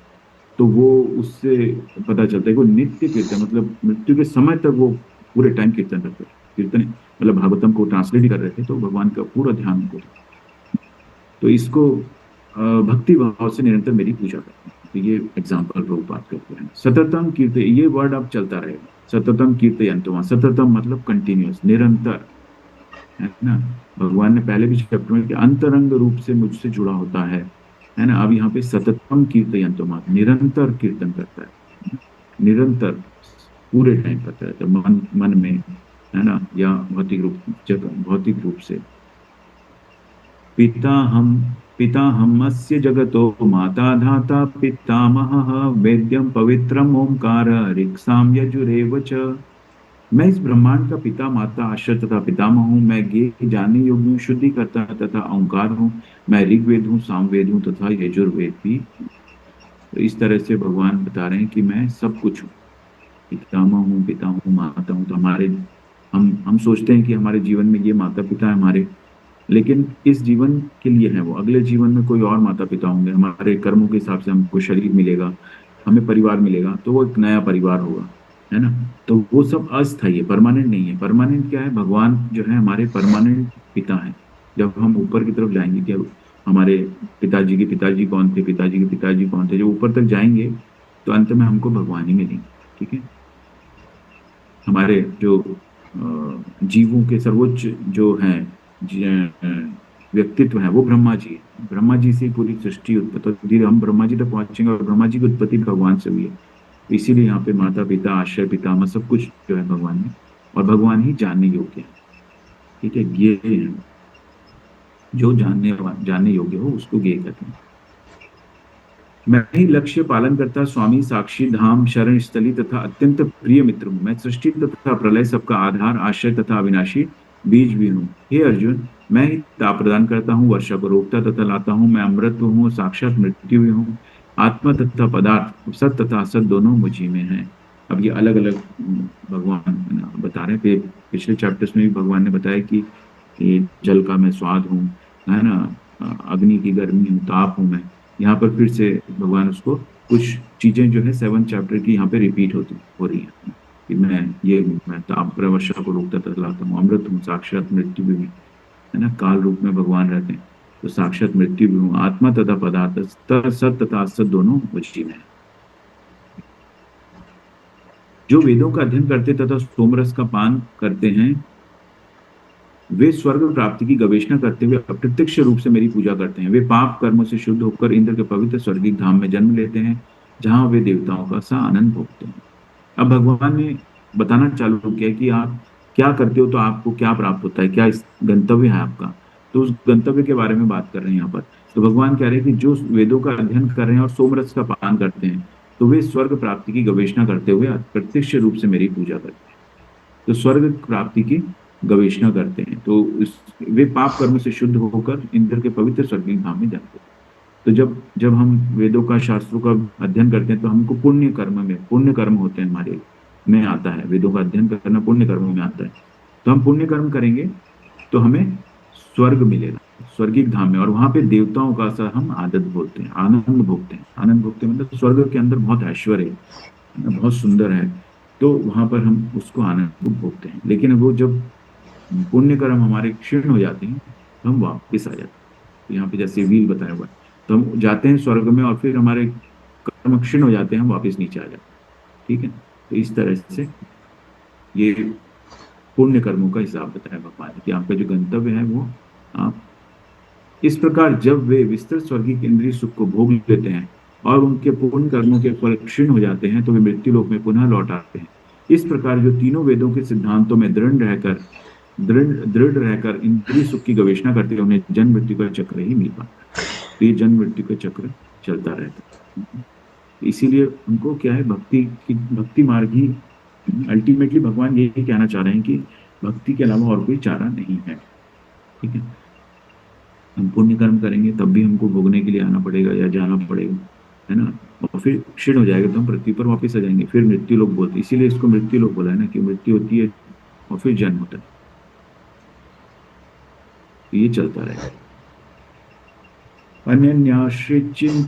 अनन्याश्चिन्तयन्तो माम ये जना पर्युपासते तेषां नित्याभियुक्तानां योगक्षेमं वहाम्यहम्। किंतु जो लोग अनन्य भाव से मेरे दिव्य स्वरूप का ध्यान करते हुए निरंतर मेरी पूजा करते हैं, उनकी जो आवश्यकताएं होती हैं उन्हें मैं पूरा करता हूँ, और जो कुछ उनके पास है उसकी रक्षा करता हूँ। तो भगवान जो है, जब हम भक्ति में रहते हैं तो भगवान से मांगने की जरूरत नहीं है ना। भगवान तो सबके हृदय में परमात्मा रूप में है ना। तो वो भगवान जानते हैं कि इसको क्या आवश्यकता है इसकी, है ना, उसको पूरा करते हैं, और जो हमारे पास है उसकी रक्षा करते हैं। तो इस तरह से, लेकिन कौन है वो? कौन? जो अनन्य भाव से मेरे दिव्य स्वरूप का ध्यान करते हैं, निरंतर मेरी पूजा करते हैं, जो शुद्ध भक्त हैं, है ना, उनका भगवान पूरा ध्यान रखते हैं, उनकी जो जरूरत होती है और जो उनके पास है उसकी वो रक्षा करते हैं। लेकिन अनन्य भाव बताइए, अनन्य भक्ति भी पहले भी भगवान बता चुके हैं, है ना। अनन्य, निरंतर, ये सब जो है, सततम, निरंतर, है ना, ये सब वर्ड इंपॉर्टेंट है। तो वो शुद्ध भक्ति है, अनन्य भाव जो है। येऽप्यन्य देवता भक्ता यजन्ते श्रद्धयान्विताः तेऽपि मामेव कौन्तेय यजन्त्य अविधिपूर्वकम्। हे पुत्र, जो लोग अन्य देवताओं के भक्त हैं, उनकी श्रद्धा पूर्वक पूजा करते हैं, वास्तव में वे भी मेरी पूजा करते हैं, किंतु वे यह त्रुटिपूर्ण ढंग से करते हैं। त्रुटिपूर्ण ढंग से करते हैं मतलब अविधि पूर्वकम, यहाँ पे लिखा है यजन्त्य अविधि पूर्वकम। अविधि पूर्वक है मतलब त्रुटिपूर्ण ढंग से करते हैं। क्यों? क्योंकि वो जो इनडायरेक्ट कर रहे हैं ना, भगवान के द्वारा सैंक्शन होता है सब कुछ, है ना। हम देवताओं की पूजा करते हैं और कुछ लाभ चाहते हैं, भौतिक लाभ चाहते हैं, है ना। उसमें हम भगवान की भक्ति तो मानते नहीं है, हमें ज्ञान भी नहीं होता, है ना। और तो भगवान ने पहले भी बताया चैप्टर पर कि मैं उनकी जो श्रद्धा को स्थिर करता हूँ, जो देवता विशेष की पूजा करते हैं, मैं उनकी श्रद्धा को स्थिर करता हूँ ताकि उस विशेष देवता की वो पूजा कर सकें। तो भगवान रोक टोक नहीं करते हैं। लेकिन अगर आपको भगवान के धाम जाना है तो आपको वहाँ का वीसा लेना होगा। जैसे हर कंट्री का एक वीसा होता है ना। अगर आपको चाइना जाना है तो आप बांग्लादेश के वीसा पे नहीं जा सकते। तो उसी तरह अगर हमको भगवत धाम जाना है तो हमको भगवत धाम का वीसा लेना पड़ेगा, तो भक्ति करनी पड़ेगी उसमें। वहां पर जो है सकाम कर्म नहीं चलता, वहां पे शुद्ध भक्ति चलती है। ठीक है, तो जो अन्य है वो ये त्रुटिपूर्ण ढंग का भगवान बताए, ये इनडायरेक्ट जो है भगवान से हम मांग रहे बेसिकली, क्योंकि सैंक्शन जो है भगवान कर रहे हैं, इसीलिए अविधि पूर्वकम है। तो हमको मांगना है भगवान से, देवताओं से, तो देवताओं से शिव जी से मांगिए कि आप परम वैष्णव हैं, तो हम आपकी तरह वैष्णव किस तरह बन सकते हैं, या हम आपकी तरह किस तरह भगवान की भक्ति कर सकते हैं, उसमें शक्ति दीजिए हमें। तो देवताओं को नमस्कार करते हुए जहां भी दिखे उनको नमस्कार कीजिए और उनके जैसी भक्ति मांगिए। हनुमान जी परम भक्त हैं, तो उनसे मांगिए कि भक्ति दीजिए। लोग उनसे शक्ति मांगते हैं, है ना, चाहिए हमको भक्ति। तो इस तरह से त्रुटिपूर्ण ढंग है। यान्ति देवव्रता देवान् पितॄन् यान्ति पितृव्रताः भूतानि यान्ति भूतेज्या यान्ति मद्याजिनोऽपि माम्।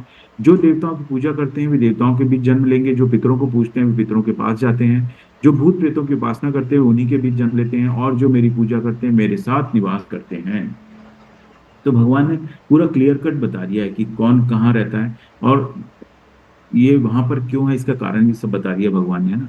कि हम देवताओं की पूजा करेंगे तो हम देवलोक को जाते हैं, है ना। पितरों को पूजेंगे तो पितरों के पास जाते हैं। भूत प्रेतों को पूजते हैं लोग, आपने देखा होगा कि जो शमशान घाट होते हैं वहां पे जाके लोग भूत प्रेतों की पूजा करते हैं, है ना। अलग अलग सिद्धियां प्राप्त करने की कोशिश करते हैं, तो वो उन्हीं के बीच जन्म लेते हैं। और जो मेरी पूजा करते हैं, जो भगवान का ध्यान करते हैं, वो मेरे साथ निवास करते हैं। कहाँ पे निवास करते हैं? गोलोक वृंदावन। गोलोक वृंदावन में भगवान का निवास है। तो कल आप लोगों को वो शेयर किया था आप लोगों ने देखा हो गोलोक चार्ट में वैकुंठ धाम के ऊपर गोलोक वृंदावन है ना, जो एग्जैक्टली रेप्लिका यहाँ का ऐसा बोलते हैं, वो वृंदावन और यहाँ पे जो लीलाएं करी थी भगवान ने वो सेम है ना। तो जिस तरह से यहाँ पे वैसी नित्य लीलाएं वहां पर वो अपने गोलोक वृंदावन में उनके चलती रहती है। पत्रम पुष्पम फलम तोयम यो मे भक्त्या प्रयच्छति तद तदः भक्तयुप्रतम अश्नामि प्रयतात्मनः। यदि कोई प्रेम तथा भक्ति के साथ मुझे पत्र पुष्प फल या जल प्रदान करता है तो मैं उसे स्वीकार करता हूँ। पत्रम पुष्पम फलम तोयम, है ना, पत्र पुष्प फल और जल, जो ये प्रेम से मुझे मेरा भक्त मुझे भक्ति के साथ देता है तो मैं उसे स्वीकार करता हूँ। तो भगवान जो है भाव के भूखे हैं, ऐसा नहीं कि आप पूरा सजा के देंगे तभी भगवान ग्रहण करेंगे, वो आपके बारे में जानते हैं पूरी तरह, है ना। आप प्रेम से जो भी भगवान को देंगे अपने सामर्थ्य के हिसाब से वो भगवान स्वीकार करते हैं। भक्ति और प्रेम, श्रद्धा, ये सब बहुत इंपॉर्टेंट, ये सब जरूरी है। सुखपूर्वक, भगवान ने कहा था कि ये जो गुह्य ज्ञान मैं बता रहा हूँ, इसको गुह्य ज्ञान के ये सब बहुत इंपॉर्टेंट श्लोक हैं, है ना। पत्रम पुष्पम फलम तोयम, तो ये गुह्य ज्ञान है। भगवान ने बताया था कि इसको सुखपूर्वक किया जाता है, इस जो ये मैं ज्ञान बता रहा हूँ इसको सुखपूर्वक किया जाता है। तो ये जो है बहुत सुखपूर्वक, जैसे हम पत्र पुष्प फल और भक्ति के साथ दे रहे हैं तो भगवान उसको स्वीकार कर रहे हैं ना। तो सुखपूर्वक, इसमें टेंशन नहीं है, सुखपूर्वक किए जा रहे हैं। यत् करोषि यदश्नासि यज्जुहोषि ददासि यत् तपस्यसि कौन्तेय तत्कुरुष्व मदर्पणम्। हे कुंती पुत्र, तुम जो कुछ करते हो, जो कुछ खाते हो, जो कुछ अर्पित करते हो या दान देते हो, जो भी तपस्या करते हो उसे मुझे अर्पित करते हुए करो, है ना। और उसको सुखपूर्वक बना दिया और सरल बना दिया भगवान ने। ये कुछ नहीं करना है, आप अपना सब काम करते रहिए। सिर्फ क्या करना है कि आप जैसे खा रहे हैं या कुछ भी काम कर रहे हैं तो उसको भगवान को सेंटर में रख के आप करिए, है ना। कि मैं ये पढ़ाई कर रहा हूँ तो इससे पढ़ाई करने से मुझे अच्छी नौकरी मिलेगी, उस नौकरी से मुझे धन प्राप्त होगा, उससे मैं भगवान का अपने घर में मंदिर बनवाऊंगा या भगवान के लिए नए वस्त्र लाऊंगा, है ना। तो ध्यान आपका भगवान में है ना। और जो कुछ खाते हो, है ना, आप प्रसादम बनाते हैं, प्रसादम आप रोज वैसे भी रोज ही बनाते हैं, है ना। करना क्या है, आप रोज बनाते हैं अपने खाने के लिए तो कुछ ना कुछ बनाते हैं। सिर्फ आपका क्या है, परिस्थिति नहीं बदली है बट मन स्थिति, है ना। मन की स्थिति बदल रहे हैं हम, परिस्थिति नहीं बदल रहे हैं। आप वही का वही सब कुछ करेंगे, आप भगवान का ध्यान नहीं भी कर रहे हैं तब भी आप काम करेंगे, पैसा लाएंगे, नौकरी करेंगे, लेकिन अब हम अपनी मन स्थिति बदल के भगवान सेंटर में भगवान को कर दिया है ना। और जो भी बना रहे हैं उसके बारे में सोच रहे हैं, हम भगवान के लिए प्रसादम बना रहे हैं। वो पहले भी आप बनाते थे, लेकिन पहले कुछ और सोचते थे कि मेरे पति को अच्छा लगेगा, मेरे बेटे को अच्छा लगेगा, मेरे उसको लगेगा, है ना, उसकी खुशी के लिए करते थे। अब आपके दिमाग में आप वही चीज कर रहे हैं लेकिन भगवान के बारे में सोचते हुए करें कि भगवान को ये साग अच्छा लगता है, भगवान को दही दूध अच्छा लगता है, भगवान को भात अच्छा लगता है ना, खीर अच्छी लगती है। तो ये सोच के आप जब भगवान के लिए बनाते खाएंगे तो वो आपके परिवार वाले ही ना, प्रसादम कौन खाएगा, है ना। लेकिन हमारा जो मन स्थिति बदल गई है, परिस्थिति वही है, काम हम वही कर रहे हैं, लेकिन अब हमारी मन स्थिति बदल गई है। इसको बहुत अच्छे से समझ लीजिए और इसको जितना जल्दी अपने हम जीवन में उतार लेते हैं उतना ज्यादा हम अंतरंग रूप से भगवान से जुड़ जाते हैं, है ना। जो भी कुछ अर्पित करो, दान दो, जो भी तपस्या करते हो उसे मुझे अर्पित करते हो। दान, तपस्या और इस सब के बारे में बहुत डिटेल में भगवान बताएंगे 18 चैप्टर में कि क्या कैसे दान करना है आपको, क्या तपस्या करनी है ना, कौन सा सतो गुण होता है, पूरे गुणों के ऊपर वो सब चीजें बताएंगे कि कौन सा सतोगुणी दान होता है, तमोगुणी दान होता है, किसको दान करना चाहिए, नहीं करना चाहिए। क्योंकि गलत दान करने से भी आपको उसके बुरे कर्म, वो बुरा कर्म करेगा। आपने पैसा दे दिया, वो जाके नशा करेगा, है ना, तो उसके जो पाप कर्म होंगे उसके भागीदार आप भी बनोगे। तो इसलिए बहुत सोच समझ के दान करना चाहिए, है ना, सही जगह पे ध्यान होना है। ये सब के बारे में भगवान बताएंगे आगे। तपस्या जो करते हो वो सही होना चाहिए, सतोगुण होना चाहिए सबको, और मुझे अर्पित करते हुए करो, भगवान को अर्पित करते करो। इसका जो फल है वो भगवान को अर्पित है, ठीक है। सम्मोहम सर्वभूतेषु न मे द्वेष्यो अस्ति न प्रियः ये भजन्ति तुमां भक्त्या मयि ते तेषु चाप्यहम्। मैं न तो किसी से द्वेष करता हूँ, न ही किसी के साथ पक्षपात करता हूँ, मैं सबों के लिए संभाव हूँ, किंतु जो भी भक्ति पूर्वक मेरी सेवा करता है वो मेरा मित्र है, मुझ में स्थित रहता है और मैं भी उसका मित्र हूँ, है ना। भगवान कहते हैं मैं किसी से द्वेष नहीं करता हूँ और न ही पक्षपात करता हूँ। भगवान ने व्यवस्था बना दी, उनकी प्रकृति बना दी है उसके रूल्स के हिसाब से, और इंसान को स्वतंत्रता दे दी है। ठीक है, मैंने आपको स्वतंत्र दे दिया है, ये रूल्स बन गए, और अब मैं इसमें पक्षपात नहीं करता हूँ कुछ भी, है ना। मैं किसी से द्वेष नहीं करता हूँ और सबों के लिए संभाव हूँ, है ना। भगवान तो भाव के भूखे हैं, आप उनसे प्रेम करेंगे तो आपको पूरा भगवान की जो भक्ति है वो मिलेगी, है ना।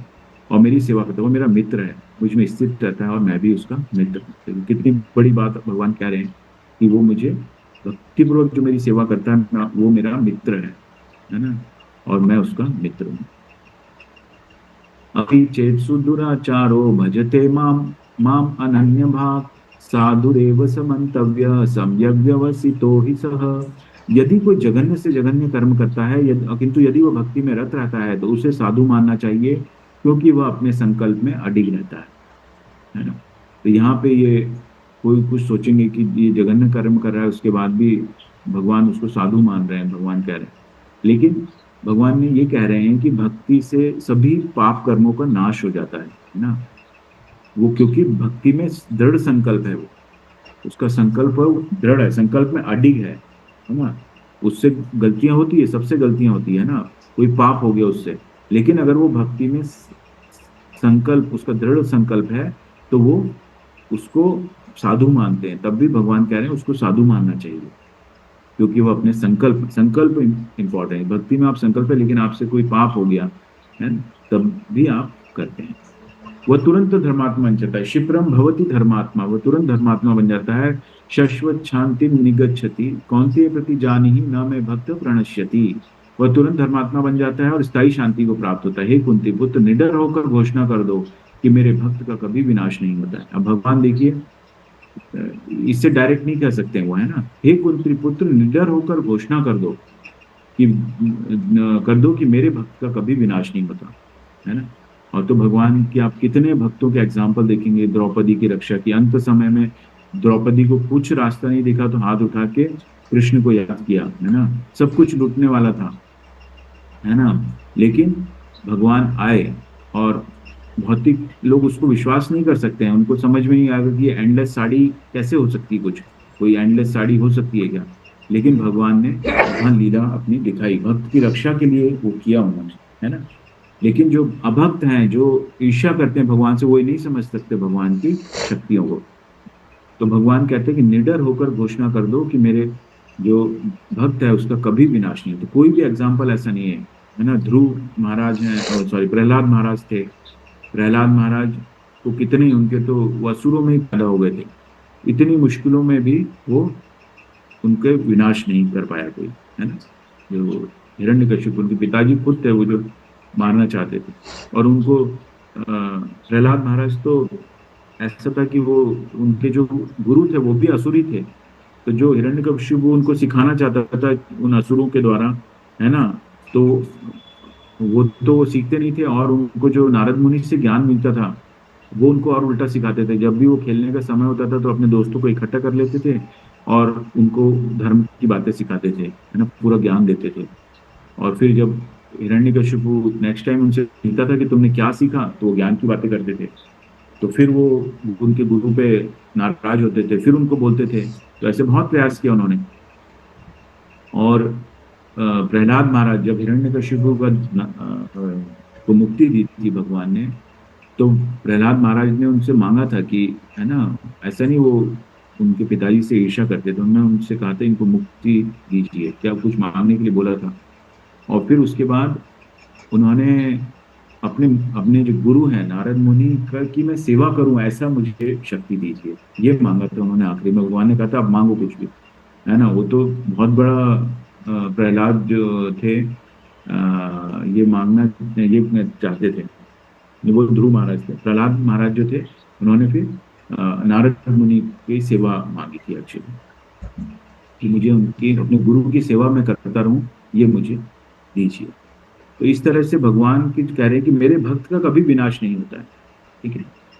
माम ही पार्थ व्यपाश्रित्य ये अपि यस्यो पाप योनयः स्त्रियो वैश्यस्तथा शूद्रः ते अपि यान्ति परां गतिम् हे पार्थ, जो लोग मेरी शरण ग्रहण करते हैं वे भले ही निम्न जन्मा स्त्री, वैश्य, व्यापारी तथा शुद्ध श्रमिक क्यों न हो, वे परम धाम को प्राप्त करते हैं। भगवान ने बताया कि जो मेरी शरण ग्रहण करते हैं, शरण ग्रहण करना मतलब सरेंडर करते हैं लोग, जो भगवान को हम सरेंडर करते हैं ना, ये बहुत डिफिकल्ट स्टेज होती है भक्ति में, जब हम आगे जाके और सब कुछ भगवान के ऊपर आश्रित हो जाते हैं, सरेंडर कर देते हैं, जो भी होगा वो देखा जाएगा, है ना, भगवान के ऊपर छोड़ देते हैं और भक्ति में रहते हैं लोग। तो वे भले ही निम्न जन्मा स्त्री हो, वैश्य हो, शूद्र हो, जो भी हो, वो परम धाम को प्राप्त। तो भगवान इसमें पक्षपात नहीं करते, भगवान कहते हैं मैं संभाव रहता हूँ, पक्षपात नहीं करता हूँ किसी के साथ, जो भी मेरी शरण ग्रहण करता है वो मेरे धाम को प्राप्त करता है। तो फिर मन मना भव मद भक्तो मद्याजी माम नमस्कुरु मामे वैश्यसि युक्त वैवम आत्मनम आत्मनम मत परायणः। अपने मन को मेरे नित्य चिंतन में लगाओ, मेरे भक्त बनो, मुझे नमस्कार करो और मेरी पूजा करो। इस प्रकार मुझ में पूर्णतः तल्लीन होने पर तो निश्चित रूप से मुझको प्राप्त होगे, है ना। तो भगवान ने पूरा रास्ता बता दिया है, पूरे, है ना, सुख पूर्वक किया जाता है ये गुह्य ज्ञान जो है, सुख पूर्वक, है ना, प्रीति पूर्वक किया जाता है ना। तो चिंतन, नित्य चिंतन में लगाओ, मेरे भक्त बनो, मुझे नमस्कार करो ना, ताकि त्रुटि ना हो। भगवान बार बार मैं मुझे नमस्कार करो, मेरी पूजा करो, क्योंकि भगवान ने पहले बता दिया है कि आपका गंतव्य क्या हो सकता है, आप जो करोगे उसके हिसाब से आपको गंतव्य मिलेगा, है ना। तो अगर आप मुझे चाहते हो, मुझे मेरे धाम को प्राप्त करना चाहते हो, तो मेरे चिंतन में लगाओ, मुझे नमस्कार करो और मेरी ही पूजा करो, है ना। तो ये कहीं ऐसा ना हो, ये अविधि पूर्वक हो जाए और फिर आपको त्रुटि हो जाए आपसे और आप परम धाम को प्राप्त ना हो। इस प्रकार मुझ में पूर्णतः तल्लीन होने पर तुम निश्चित रूप से मुझको, तो भगवान गारंटी दे रहे हैं यहाँ पर, निश्चित रूप से मुझको प्राप्त होगे पूर्णतः तल्लीन होने पर। इस श्लोक से स्पष्ट है कि इस भौतिक जगत से छुटकारा पाने का एकमात्र साधन कृष्ण भावनामृत है, लेकिन कृष्ण तत्व को न जानने के कारण भाष्यकार कृष्ण को छिपाते हैं और उनको उनके मन या शरीर से पृथक बताते हैं। यद्यपि यह कृष्ण तत्व के प्रति निरी अज्ञानता है, किंतु कुछ लोग जनता को भ्रमित करके धन कमाते हैं, है ना। तो इस तरह से वो गलत यूज करते हैं भगवान को, भगवान से ईर्ष्या करते हैं, है ना। तो जो कृष्ण तत्व को अलग अलग तरह से प्रस्तुत करते हैं वो, है ना, मन और शरीर से उनको अलग बताते हैं। भगवान का पूरा शरीर दिव्य है, सब एक है, तो इसको गलत प्रस्तुत करके वो, और अज्ञानता पता है कि ये प्रति निरी अज्ञानता है और ये लोगों को भ्रमित करने के लिए। अतः मनुष्य को कृष्ण के आदि रूप में मन को स्थिर करना चाहिए, उसे अपने मन में दृढ़ विश्वास करके पूजा करने में प्रवृत्त होना चाहिए कि कृष्ण ही परम है। कृष्ण की पूजा के लिए भारत में हजारों मंदिर हैं जहां पर भक्ति का अभ्यास किया जाता है। जब ऐसा अभ्यास हो रहा हो तो मनुष्य को चाहिए कि कृष्ण को नमस्कार करे, उसे अर्चवीर के समक्ष नतमस्तक होकर मनसा वाचा कर्मणा हर प्रकार से प्रवृत्त होना चाहिए। इससे वह कृष्ण भाव में पूर्णतः तल्लीन हो सकेगा, इससे वह कृष्ण लोक को जा सकेगा। उसे चाहिए कि कपटी भाष्यकारों के बहकावे में ना आए, उसे श्रवण कीर्तन आदि नवदा भक्ति में प्रवृत्त होना चाहिए। शुद्ध भक्ति मानव समाज की चरम उपलब्धि है ना, ये अल्टीमेट गोल है। शुद्ध भक्ति जो है चरम गोल है। बाकी आप भौतिक गोल कुछ भी रखें, लेकिन अपना आध्यात्मिक गोल भी रखिए, है ना, कि मुझे शुद्ध भक्त बनना है। भौतिक गोल आपका ठीक है, मेरे को ये बनना है, मेरे को ये प्राप्त करना है जीवन में, मुझे बड़ी गाड़ी चाहिए, बड़ा घर चाहिए, ये आपके भौतिक गोल हो सकते हैं, है ना। लेकिन आपका शुद्ध भक्ति जो है, जो आपके आध्यात्मिक गोल एक होना चाहिए, ठीक है। और जब वो चीजें, इस भौतिक जो गोल है वो इस आध्यात्मिक गोल से जब लिंक हो जाते हैं, है ना, तब आपको आपकी सफलता ध्रुव है ना, वही तभी आपका जीवन सफल है। इसमें बताया गया है कि अर्चवेद नमस्त होकर मनसा वाचा कर, मन से, बोली से और कर्मों से हर प्रकार से प्रवृत्त होना चाहिए। मन भी आपका भगवान में लगा हुआ है, आप बातें भी भगवान के भजन करते हैं, कीर्तन करते हैं, भगवान की लीलाओं की बातें में बात करते हैं, है ना, वाचा वाणी द्वारा, और कर्मणा, है ना, मनसा वाचा कर्मणा हर प्रकार से प्रवृत्त होना चाहिए, पूर्णतः तल्लीन होना चाहिए, और इससे वह कृष्ण लोक को जा सकेगा। और दृढ़ विश्वास बहुत जरूरी है। तो इसीलिए जो ये आंदोलन चला है ना, जो है महाप्रभु ने इसको शुरू किया और प्रभुपाद ने बहुत अच्छा इसको संस्था देके इसको व्यवस्था बनाई है ना, एक सिस्टम बनाया ताकि लोग बहुत सरलता से जो है भक्ति कर सके, है ना। ऐसा और कहीं देखने को नहीं मिलेगा। और पूरे सभी जो है विश्व के लिए बनाया इसको, है ना, विश्व के सभी लोग इसका फायदा उठा रहे हैं, इतने आसान तरीके से इसको बना दिया गया है ना। तो भारत से ज्यादा लोग जो है बाहर के लोग इसका फायदा उठा रहे हैं, है ना, भक्ति के अंदर समझ के भक्ति में लग रहे हैं, उनको अपने जीवन का उद्देश्य समझ में आ रहा है, ठीक है। तो इस तरह से भगवान ने बताया। तो भगवत ऐश्वर्य जाना ज्ञान वेज टू अप्रोच कृष्णा, किस तरीके से हम भगवान को करते हैं, सततम कीर्तन, तो निरंतर कीर्तन करते रहने से। स्वीटनेस ऑफ एक्सक्लूसिव डिवोशन, मन मना भव मत भक्तो, है ना, एक्सक्लूसिव डिवोशन मतलब मुझे, मेरी पूजा करो, मुझे नमस्कार करो, मेरा ध्यान करो, तो ये एक्सक्लूसिव डिवोशन। वांछा कल्पतरुभ्यश्च कृपा सिंधुभ्य एव च पतितानां पावनेभ्यः वैष्णवेभ्यो नमो नमः। अनंत कोटि वैष्णव वृंद की जय, श्री प्रभुपाद की जय, यहाँ उपस्थित भक्त जनों की जय। हरे कृष्ण।